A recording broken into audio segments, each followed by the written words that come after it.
Happy Halloween. I hope you've enjoyed all of the Halloween programming that we've given to you throughout the month of October. And I actually really enjoyed putting this one together. Comfort Flicks was great, and I was really happy to bring back Rare Delicacies with David to showcase some movies that I absolutely love in horror. As I've said before, the thing that got me through this pandemic has been Shudder. I have watched a lot of horror this year, and of course, with a lot of horror comes a lot of carnage, mayhem, and a lot of suffering on the part of many of the protagonists and many of the supporting characters. So it stood to reason that maybe the bill comes due for all that enjoyment of all that pain and mayhem of many a fictitious character.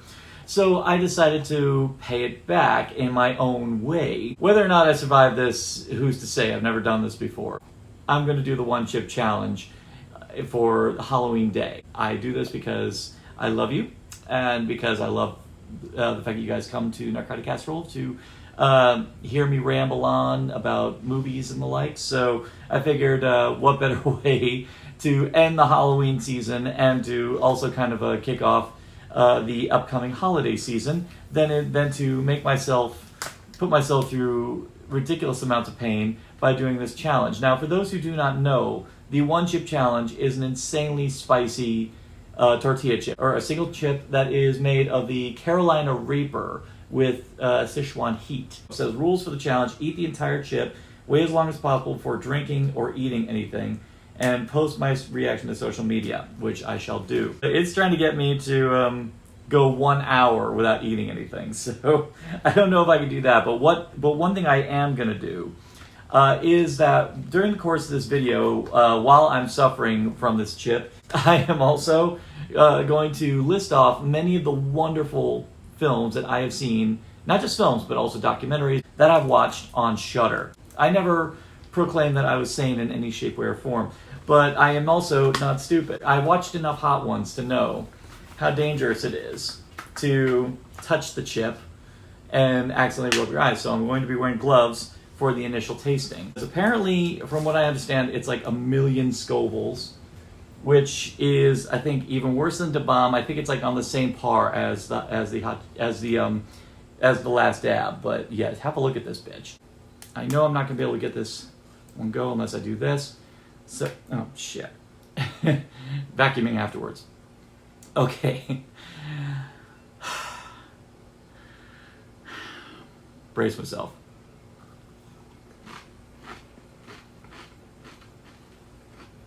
Nah.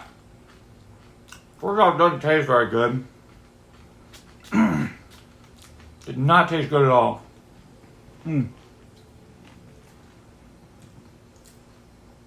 Okay. Oh! Okay. Alright. It's starting. It's starting. Oh, get these gloves off. And let's see how I do. Wow. Okay. Oh God. Well. Oh.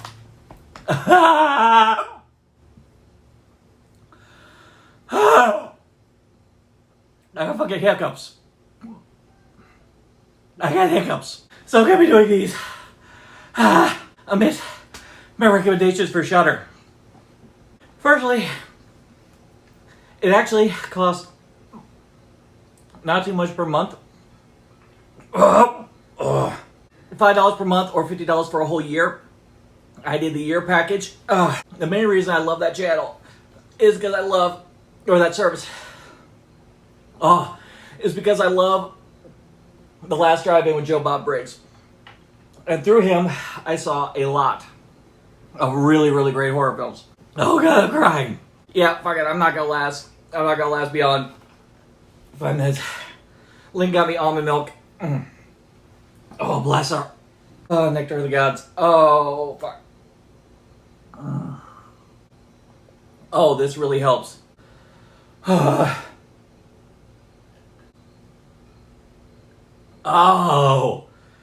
On The Last Drive-In, I have a lot of great suggestions that came to that, so I'd say watch the movies via that show. Oh, God, down the throat. It's down the throat. House of the Devil, very subtle, very interesting, nice throwback.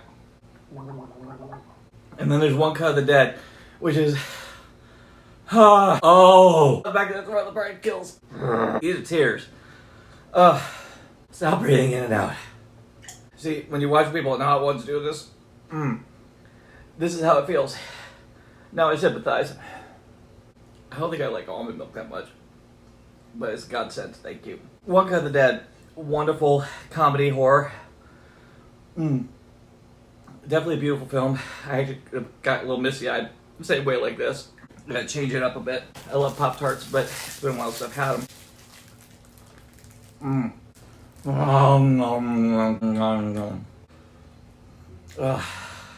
Should be fine. Yeah, Pop-Tarts are great. Pop-Tarts actually do a pretty good job. Another film that we loved so much on the last drive-in, it was a B movie, very poorly received. It had Joe Piscopo and Treat Williams, but we really fucking enjoyed it. It was absurd as hell, but we were laughing our ass off. It's called Dead Heat. It's a friggin' riot. It's great. It's a blast. Very silly, full of plot holes, but you don't care. Yeah, for anyone crazy to try this, Pop-Tarts are great. Pop-Tarts are amazing.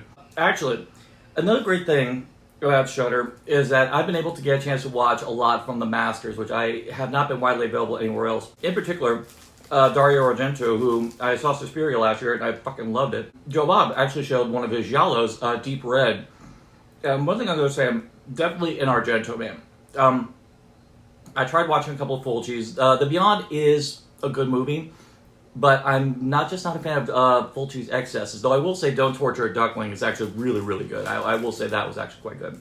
But Deep Red is quintessential giallo. Excellent murder mystery with a fantastic twist at the end. I would say the thing that makes Deep Red great is the tension. The tension is incredible. The season 1 finale, The Last Drive-In, is a film that I actually really liked when I was a kid.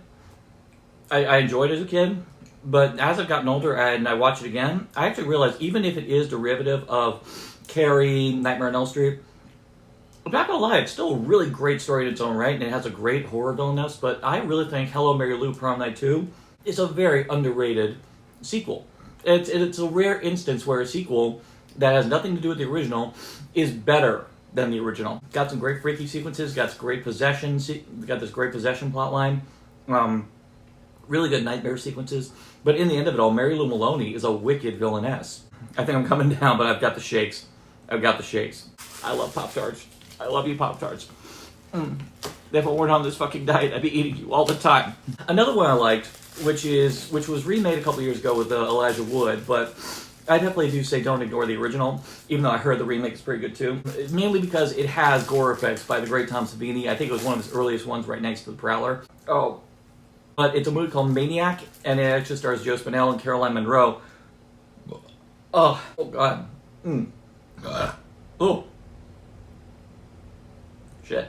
I was actually kind of blown away that it was those two actors, because they were in fucking Star Crash, so it was great seeing them in a good movie for a change. Other greats, Chopping Mall, absurd as fuck film, but damn is it enjoyable. Joe Bob played Victor Crowley, the 4th entry in the Hatchet series, but I went to Amazon Prime and saw the first 3, so I'd say, and actually I love those films. I plowed through them, loved them all. Victor Crowley may actually be one of my new favorite movie slashers. He's kind of a badass. From producer Brian Usna, one in these tumultuous times, especially with the rich eating the poor, I definitely recommend the movie Society by Brian Usna. It is a fucking amazing film. It is incredibly funny, very demented, and has some of the most disgusting but yet hypnotic creature effects I've ever seen. It's great. The next one I would say is a lot of fun. It's kind of wild. It's more of an action film than a horror film, but it has a lot of great humor in it. I kind of would love to see it as a franchise, but I know it would never happen probably. It was a film called Necrotronic. I mean, it's not high art or anything. The story is for the most part predictable, but the imagination and the concepts that they do of it, that's where the fun of it is. It's kind of, in a way, it's kind of a bigger version of that Buffy episode where the demon comes in through the internet, but it kind of do it a lot bigger here. Now, another one that's been making some waves over the past year has been Color Out of Space with Nicolas Cage, an adaptation of H.P. Lovecraft from Richard Stanley. It was his passion piece. The title promises beautiful visuals. It does not disappoint. It is a gorgeous movie, and definitely has some spectacular Lovecraftian-esque body horror moments. It is outstanding. And Nicolas Cage, nowadays, I think some filmmakers have been able to figure out how to utilize the Nicolas Cage freakout. Tenebrae, whereas Deep Red is one great with tension, Tenebrae is amazing with plot. The twists and turns in the story took me off guard like completely, and the finale is outstanding. It's an excellent giallo. Another one which I lovingly describe as the slightly more evil Drop Dead Fred is a movie called Daniel Isn't Real, a film about a guy who ends up re-invoking his imaginary friend, only to find out that his imaginary friend is kind of psychotic, kind of evil. And the imaginary friend, Daniel, is played by Patrick Schwarzenegger. And Patrick Schwarzenegger got mad talent. For anyone who's ever asking, where are the Scream Queens? Where are the great Scream Queens again? You know, are we ever going to get that back? There is one who I think has been making the waves. I think she's incredible. And it was kind of weird this year seeing her in Bill and Ted Face the Music and watching her in a movie where she's not, in the end, covered in blood. That's Samara Weaving. I am in awe of her. Many people call her a Margot Robbie knockoff. I think that's a horrific thing to say, because she is insanely mad talented, and I have loved her in Ready or Not. I loved her in The Babysitter. She was really the best thing about that movie. But another movie that's on Shudder, I think it's a Shudder exclusive, directed by Joe Lynch, is called Mayhem, and it also has Steven Yeun. It's kind of like, I guess you could say there's influences of The Purge. Definitely a lot of Office Space to it. Many people have compared it to the movie The Belko Experiment, but this one I'd say is way better than The Belko Experiment. Now, there's been a lot of great anthologies that have come out on Shudder for the past couple of years. One that premiered also on Joe Bob is called Scare Package. It's actually really funny. It's got some really great comedic horror stories, but it even has a great framing device. Another anthology that came out that stars Clancy Brown is called The Mortuary Collection. Just came out, I think, last week. It is enjoyable. It is a great watch. The stories are top-notch. I think my only complaint about it is that the framing device, which is like the lead into all the stories, is pretty much exactly the framing device of Tales from the Hood, which I had only just watched just prior to it. And Tales from the Hood has it way better because it's... I'm sorry, you can't be Clarence Williams III. Go ahead and... You'll get the shit. You'll be knee-deep in the shit. Okay, I have... almond milk, Pop-Tarts.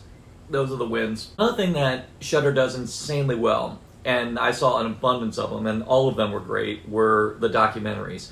There are some documentaries that range from the absolutely badass, absolutely a lot of fun to watch, and even if they're insanely long, I've been binging. I still watch them consistently because they're so entertaining. The ones I would say that a sitting breezes on through and you forget how long they are. In Search of Darkness, exploration of 80s horror, and a part 2 is going to be coming out soon, so I'm excited about that, and I'm a backer now. Never Sleep Again, which chronicles the entire history of the Freddy franchise, and Crystal Lake Memories, which chronicles the whole history of the Friday the 13th franchise. I could watch them over and over again. They're that good. Another documentary I saw, which was actually very, very wrenching, just because it just makes me feel so sad how badly we treated this actor, is a documentary called Scream Queen, My Nightmare on Elm Street, which chronicles the life of Mark Patton, the actor who played Jesse in Nightmare on Elm Street 2, which, as you remember, the Cinema Shock Society spotlighted. And if there's anything that even all of us can agree, Mark Patton in Nightmare 2 was spectacular. Kind of a nice antithesis to what is normally expected from a male in a horror movie. The movie actually chronicles how hard his life was after Nightmare 2, and how, unfortunately, when the subtext was starting to come out about Nightmare on Elm Street 2, Mark Patton's life did not get easier afterwards, because unfortunately when he was outed, it was right during the midst of the AIDS epidemic, which unfortunately caused a lot of hate towards the LGBTQ community, and his life did not get better, and we severely treated him like shit, and he did not deserve it. And I would say Scream Queen is a very sobering documentary, so watch that.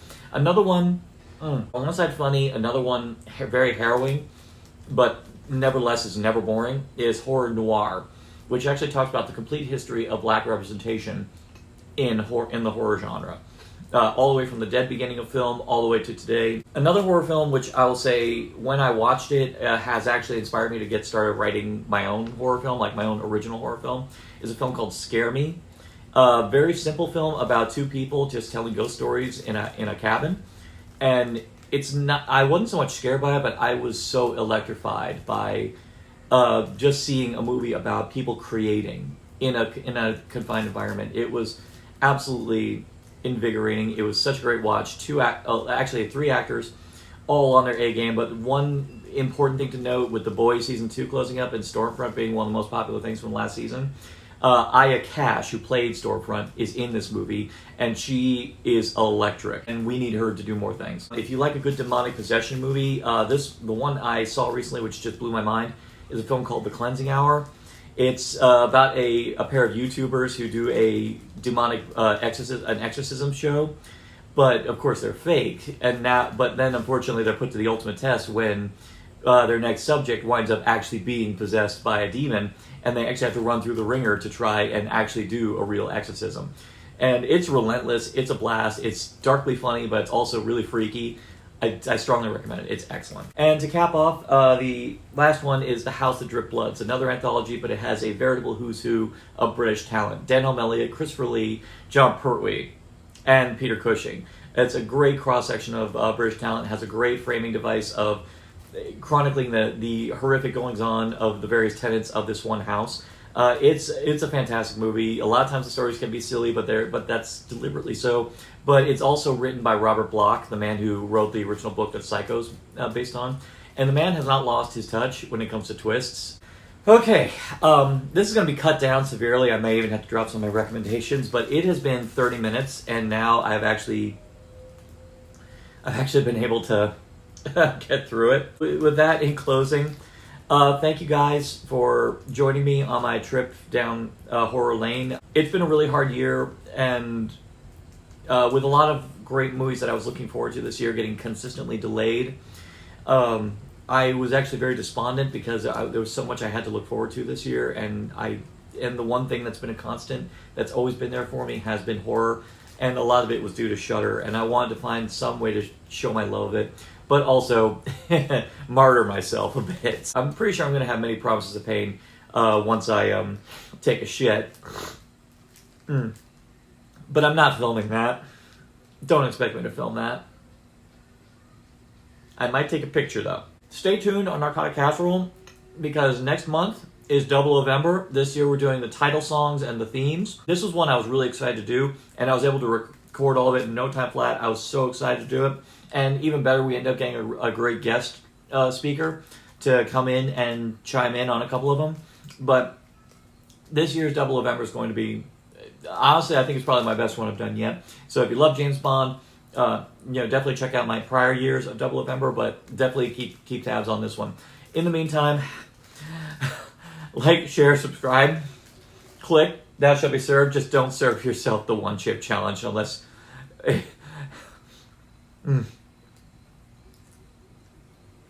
Don't. Oh, God. Oh, God.